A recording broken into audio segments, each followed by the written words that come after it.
السلام علیکم ورحمۃ اللہ وبرکاتہ۔ آج ہم بات کریں گے کہ ہم جو جشن آزادی ہے اسے کس طرح سے منائیں، اور جشن آزادی آیا ہمیں منانی ہے بھی یا نہیں، اور اگر ہم منائیں گے تو کس طریقے سے اور کیوں منائیں گے۔ سورۃ البقرہ آیت نمبر 49 میں اللہ تعالیٰ فرماتے ہیں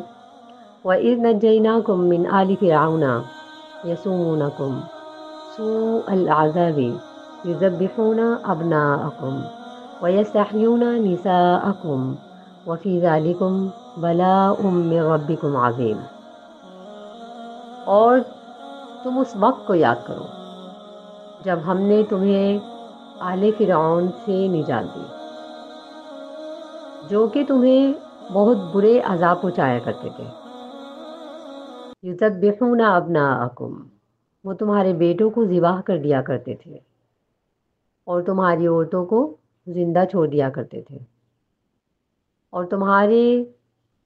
ان مصیبتوں میں تمہارے رب کی طرف سے بڑی آزمائش تھی۔ اب ہم اگر اس آیت کو اپنے لیے دلیل بناتے ہیں، اور ہم یہ دلیل بناتے ہیں کہ جب اللہ تعالیٰ نے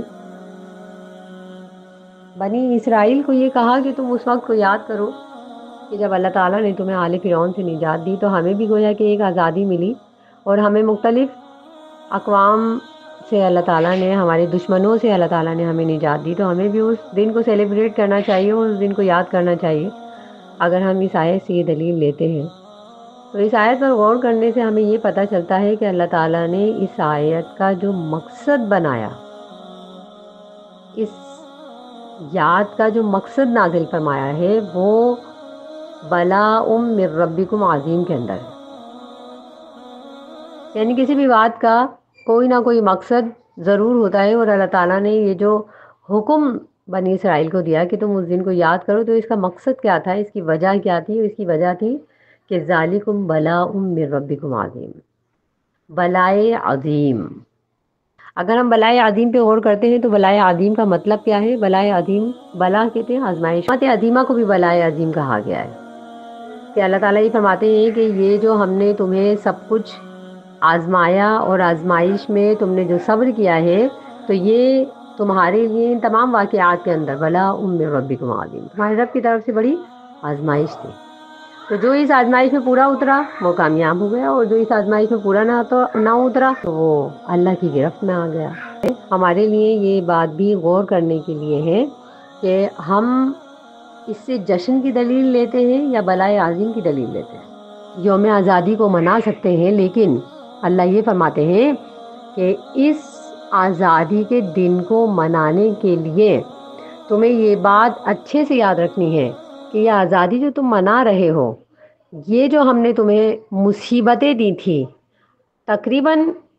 جو آزادی کا دن تھا، کہا یہ جاتا ہے کہ 30 لاکھ مسلمانوں نے اپنے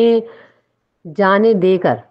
شہید ہوئے ہیں، اور تو اس دن کو ہم اگر یاد کرتے ہیں تو ہمیں یہ بات اچھے سے یاد رکھنی چاہیے کہ یہ 30 لاکھ مسلمانوں نے اپنی جانیں جو دی ہیں،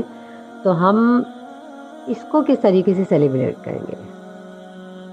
تو ان لوگوں کا جو خون رائگاں جگیا، اگر ہم نے اپنی اس آزادی کو غلط طریقے سے جشن کی صورت میں تبدیل کر دیا، انہوں نے وہاں اپنی جانیں قربان کی، اور ہم یہاں آزادی کے نام پر ایسی اقوام کے رنگ میں ڈھل کر کہ جو مسلم اقوام نہیں ہے، ہم نے پاکستان کو کلمے کے نام پر یاد حاصل کیا، اور ہماری جو پہچان تھی وہ کلمہ شہادت تھی۔ اس نام پہ جب ہم نے پاکستان کو حاصل کیا ہے، تو اب پاکستان حاصل کرنے کے بعد ہم یہ پوری دنیا کو باور کراتے ہیں کہ ہم مسلمان نہیں ہیں، کیونکہ جو رسومات ہم آزادی کے نام پر یہاں